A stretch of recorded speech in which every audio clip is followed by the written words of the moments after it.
బులెటిన్లో మరో breaking news చూస్తున్నాం. మరో భారతీయురాలి కలలు కల్లలయ్యాయి. అమెరికాలో తెలుగు విద్యార్థిని మృత్యువాత పడింది. కన్నవారి కలలను సాకారం చేసేందుకు ఎందరో భారతీయ విద్యార్థులు అమెరికాకు వెళ్లి చదువుకుంటున్నారు. ఉన్నత విద్యను పూర్తి చేసిన ఓ విద్యార్థిని ఉద్యోగం కోసం ప్రయత్నిస్తోంది.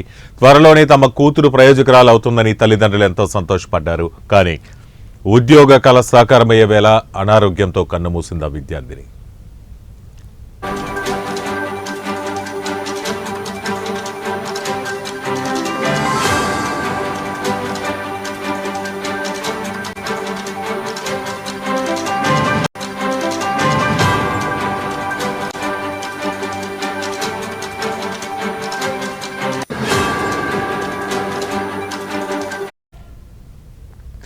కన్నవారి కలలను సాకారం చేసేందుకు ఎందరో భారతీయ విద్యార్థులు అమెరికా వెళ్లి చదువుకుంటున్నారు. ఉన్నత విద్యను పూర్తి చేసిన ఓ విద్యార్థిని ఉద్యోగం కోసం ప్రయత్నిస్తోంది.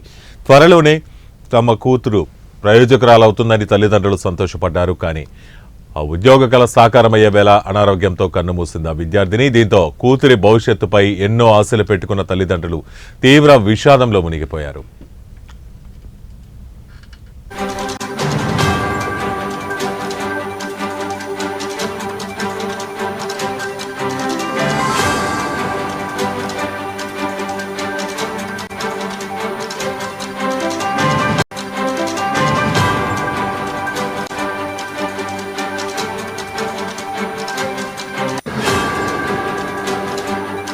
నల్గొండ జిల్లా కట్టంగూరు మండలం వందెనపల్లికి చెందిన కొండి వెంకటరెడ్డి శోభారాణి దంపతులకు కుమారుడు కుమార్తె ప్రియాంక ఉన్నారు.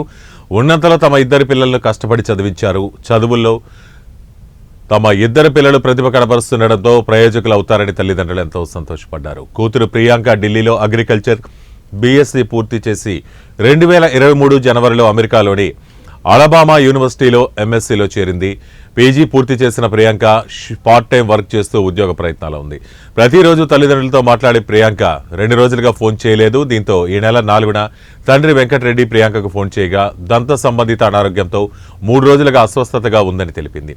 హాస్పిటల్కి వెళ్లి ట్రీట్మెంట్ కూడా తీసుకుంటానన్నది. అయితే ఇన్సూరెన్స్ లేకపోవడంతో చికిత్స కోసం ఎక్కువ వ్యయమైందని ఇన్సూరెన్స్కు దరఖాస్తు చేశారని తండ్రికి ఫోన్లో చెప్పింది. 2 రోజులకు ఇన్సూరెన్స్ అప్రూవల్ రావడంతో సంబంధిత ఇన్సూరెన్స్ పేపర్లను తీసుకుని ప్రియాంక స్థానిక ఆసుపత్రికి వెళ్లింది. ఇక ప్రియాంకను పరీక్షించిన డాక్టర్లు బ్లడ్ ఇన్ఫెక్షన్ ఉందని వెంటనే ఆసుపత్రిలో చేరాలని సూచించారు. ఆసుపత్రిలో చేరేందుకు తాను ప్రిపేర్ కాలేదని 2 రోజుల తర్వాత ఆసుపత్రిలో చేరుతానని వెళ్లిపోయింది. కానీ ఈ నెల 6న స్నానం చేసేందుకు వెళ్లిన ప్రియాంక బాత్రూంలో పడిపోయింది. అపస్మారక స్థితికి చేరుకున్న ప్రియాంకను స్నేహితులు ఆసుపత్రికి తీసుకెళ్లారు. పరిస్థితి విషమంగా ఉండడంతో అక్కడి నుంచి హెలికాప్టర్ ద్వారా సమీపంలోని సూపర్ స్పెషాలిటీ ఆసుపత్రికి తరలించారు. అప్పటికే పరిస్థితి విషమించడంతో ప్రియాంకకు వెంటిలేటర్ అమర్చి చికిత్స అందించారు. ఇక బ్లడ్ ఇన్ఫెక్షన్ తీవ్రం కావడంతో ప్రియాంక బ్రెయిన్ డెడ్ అయిందని డాక్టర్లు నిర్ధారించారు. తల్లిదండ్రులు ప్రియాంక బంధువులతో ఫోన్లో మాట్లాడిన అనంతరం వెంటిలేటర్ తీసివేయడంతో ప్రియాంక మే 8వ తేదీన మరణించింది. మరో 2 రోజుల్లో ప్రియాంక మృతదేహం హైదరాబాద్కు చేరుకోనుంది. కూతురు ప్రియాంక ఉద్యోగం రాగానే పెళ్లి చేయాలని భావించిన తల్లిదండ్రులు ఈ ఘటనతో గుండెలు అవిసేలా రోధిస్తున్నారు. దీంతో ప్రియాంక గ్రామంలో విషాద ఛాయలు అలుముకున్నాయి.